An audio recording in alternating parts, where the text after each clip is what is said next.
Lakshmibai Tilak from Marathi under the title of Smriti Chitre, and you have published Rita Wellinkar.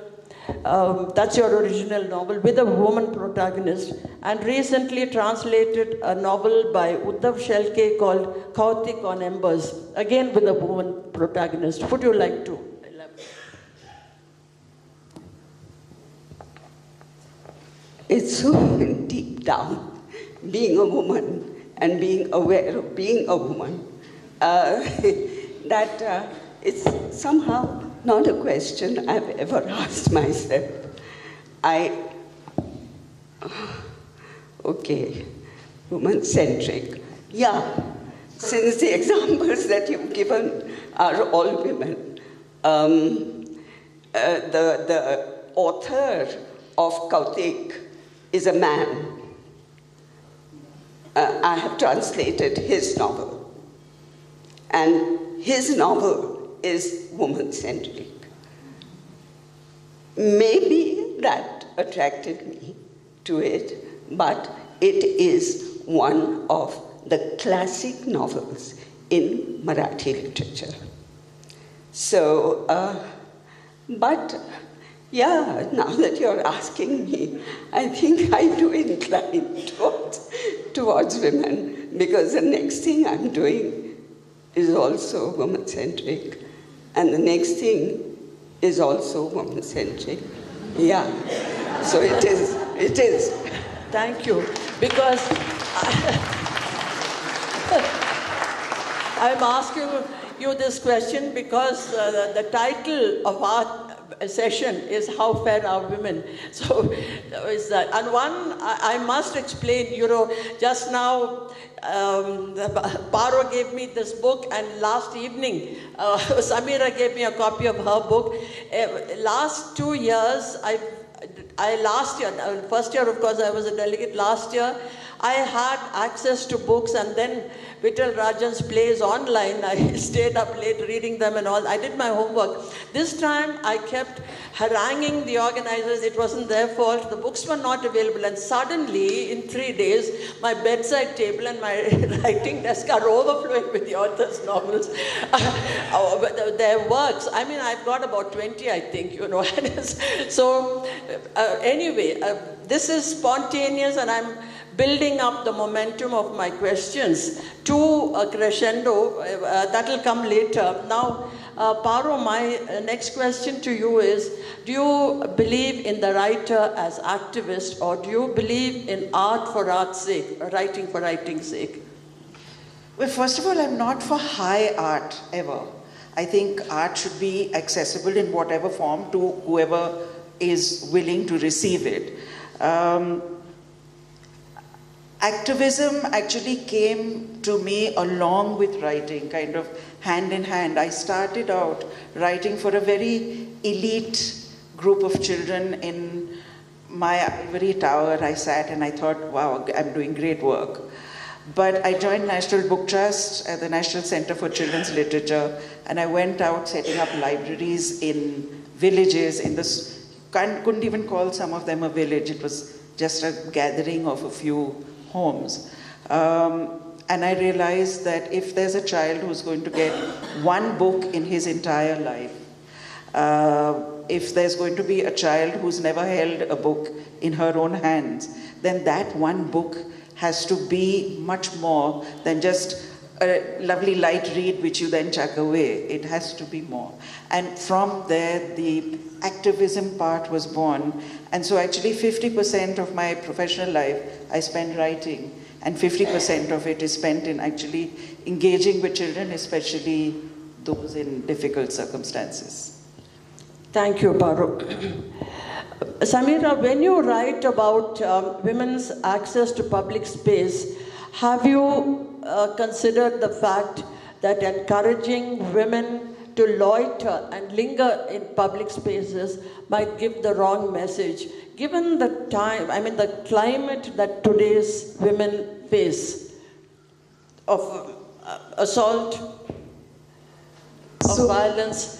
So I don't think violence has ever been kept away from women ever in history. So it's not that women have never been assaulted. And of course, we are obsessed with women's assault in public space, but they also get, in fact, they're more attacked in the domestic space, in private spaces. Yet we never tell women to avoid private spaces. We say they should be home. So now,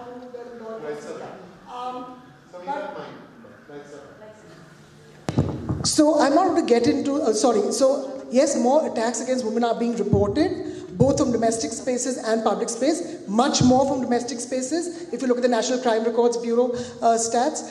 But I'm not getting into whether they're more now, more earlier, or whatever. We're not getting into that, but they're being reported because the laws have changed and there are lots of assaults which now come under the laws, such as stalking and acid throwing, which didn't come into the purview of the law till April 2013. So, but in itself, a concern about women's safety, whether at home or outside, is not a bad idea. But if that concern leads to you policing women more strongly and taking away their rights to access the outside world, then that's a problem. So if your concern for violence against women means let's put into place better laws, which some have changed the Justice Verma Committee, we still need better ones. If it means that we're going to do better law enforcement, using those laws, better law enforcement, if we're going to do better urban infrastructure in terms of public lighting, providing public transport. Remember, December 2012, Jyoti Singh did not have a bus to go home. She didn't have a public transport available to her. So if you're going to put in those structures and say, we're going to do all this so we facilitate movement of women and men and other groups of people. But if you're concerned for women's safety and violence, which is increasingly what I find when people talk to me about only looking at women and public space in the genre of violence, and is then there and seeing that let's keep them away, or let's question them when they're out. If they're assaulted, then it was your fault to be out at 10 o'clock at night, or to wear a dress. How did you even think of wearing a skirt? Or why didn't you get private transport with a friend dropping you? So if it means we question the victim, or we keep the victim locked up while the perpetrators roam free, we never hold back. So when men are assaulted in public, and the increasing amount of men assaulted in public, the statistics are actually skewed in favor, more men are assaulted in public, primarily because there are not enough women in public space. And we never hold them back. We never say, oh, you should never think of going out. Never go out at night, or you should be not wearing those clothes. So if all the policing, if all your wonderful care for women in this violence thing is about keeping women locked up, then there's a problem with that.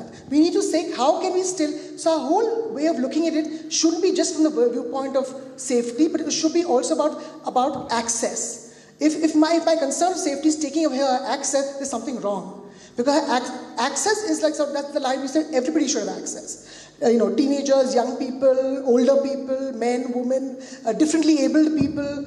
There's a whole bunches of people we keep away from public space. We don't make it easy for them to access it.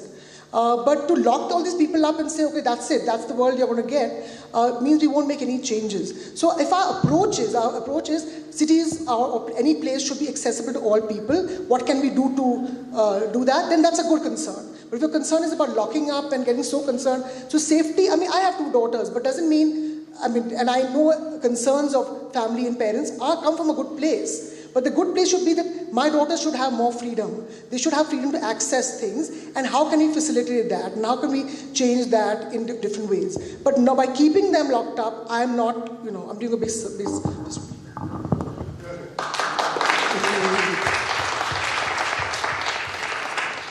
Thank you, Samira. Shanta, my next question to you is, how does the creative impulse work for you? When you feel the spark of inspiration, does it work for you at an emotional level or a cerebral level, or is it a combination of both? I have never experienced a spark of inspiration. I've heard about it and been pretty envious.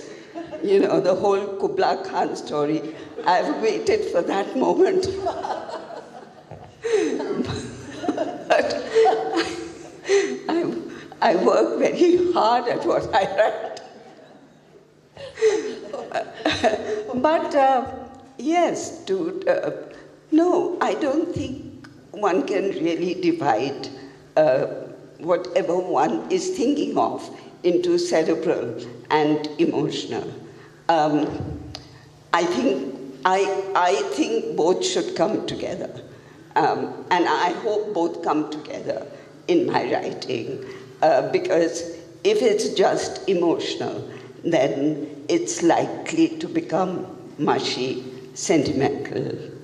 And Marathi literature, by and large, is mushy, sentimental. And since I write my novels in Marathi, I have unconsciously, I think, tried to undercut overt emotion in my writing, and this has been held against me. I've been told, you hold back, and I say, thank you. I do.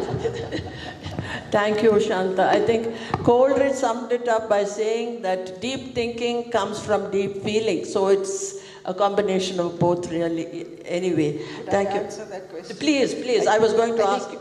Yes. I think my first draft is totally from the heart.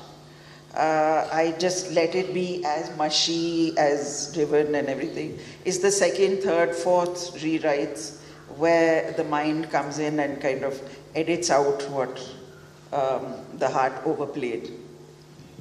Okay, I can see that you write from the heart in all the books that I was able to read, particularly in the other. Yes, I want to ask you, I was very deeply disturbed by those stories. Obviously, they were sparked from real life incidents.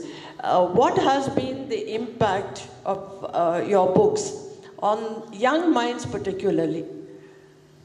I write very disturbing stuff for children, which is why I've been banned out of some schools.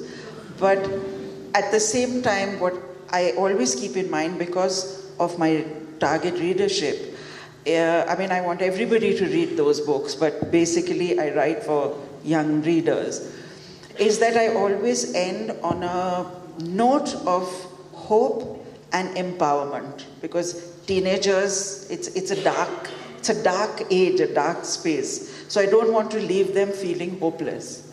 The impact directly that I've had, I had a child say to me at the end of a story that I had told, where he had talked about all Muslims being terrorists, and then he was arguing with me about my story. At the end of it, he said, no one explained to me in a way that I could really understand. Similarly, a story about domestic violence, where girls said, well, what we can do is that when we grow up, we'll refuse to be beaten. That's what I can do. A boy said that when I get mad at my wife, I'll fight with her, I'll argue with her, I won't hit her. So these are like really direct. In Kupwara in North Kashmir, where I told a story, they asked if the story was true, and it was a bear climbing on the moon, so obviously not. But when I said that, they were, so I said, what? What is it? So they said, if it's not the truth, then it's a lie. And a lie is a bad thing. This is in extreme North Kashmir, very, very brainwashed children. And I said, it's not a lie or a truth, it's a story. But they didn't know what a story is. At the end of 3, and I'd never met a group of children. I really wept that day because I'd never met children who didn't know what a story is. It was either truth or lies. And at the end of 3 days, they wrote the most fabulous songs and poems and stories. So great impact that stories have. It's such a safe space to talk about these very difficult issues. Thank you, Paru. Samira, see, what do you think is the reason for the spurt in the rate of crime against women, to the extent, I hate to say this, that it has earned India the notorious sobriquet as the rape capital of the world? Okay, I'm not sure. I think there are many things happening, but clearly that we are a very patriarchal society, and we look at women as secondary to men. We look at them as objects of, as objects, basically. So why?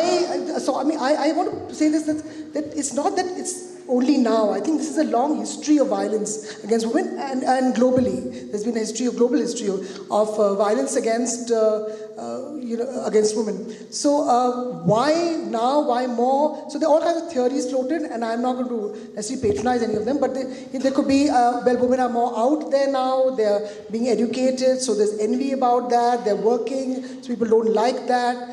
Groups want to control.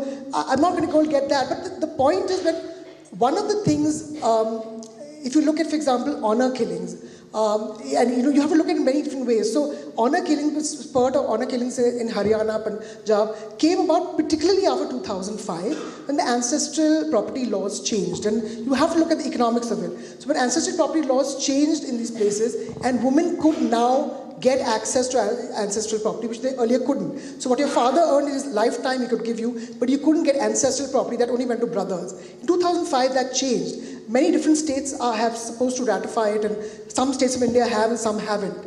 So when women could get access to those farmlands, which were ancestral property, whatever, then the men they married, it was very crucial who they married, and whether they could stay in that same.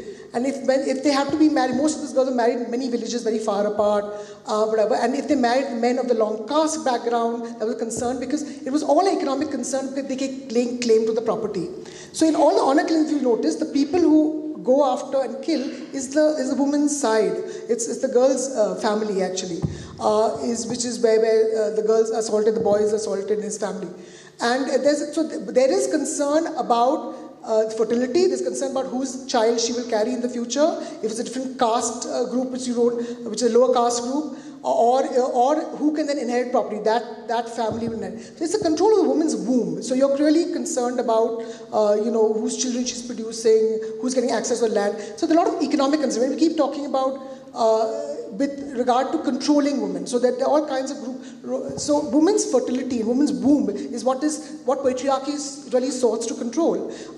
You are really concerned about who she's producing for. So there are multiple reasons you can say people, but I don't think we should obsess about. We can train our boys better. We can talk about gender roles in education, and that all should happen. There's a multi-layered response to this. We need to do things at the other end when attacks happen. We also need to do prevention work, which is really talking to men and women about gender in the classroom, and not just biology, but about what men are expected to do, what women are expected to do, and whether women, so those kinds of things should come in from school classrooms through stories which Paro writes. We need to be discussing gender more actively from a very young age, what we practice in our families with boys and girls growing up. So it's active at the family level. The schools have to do things. The state has to do certain things, and in terms of laws and enforcement. So it's a multi-layered response. There's not one thing which changes all this. We need to work on many different levels, and all kinds of people need to be involved in it. Thank you, Samira. Shanta, now we are coming to the serious part of the interaction. Last year, around this time of the OLF, all of us remember we got the shattering news of Gauri Lankesh's murder. And now, around this time, on TV, we are watching news of the activists' arrests. So what do you think is the role of writers, thinkers, the intelligentsia, the audience in situations like this?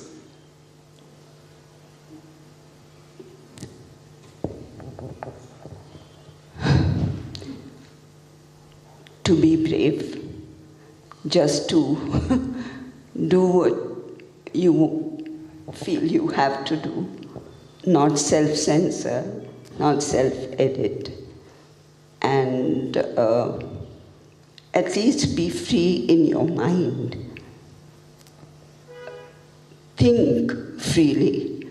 Whether you finally put it down or not is the second stage, but I find that a lot of writers have stopped themselves from thinking freely. They're already censoring themselves in the mind. And if we continue to do that, then obviously we're going to have fairy tales and nothing more than that. So this, I think, is question of individual conscience as well.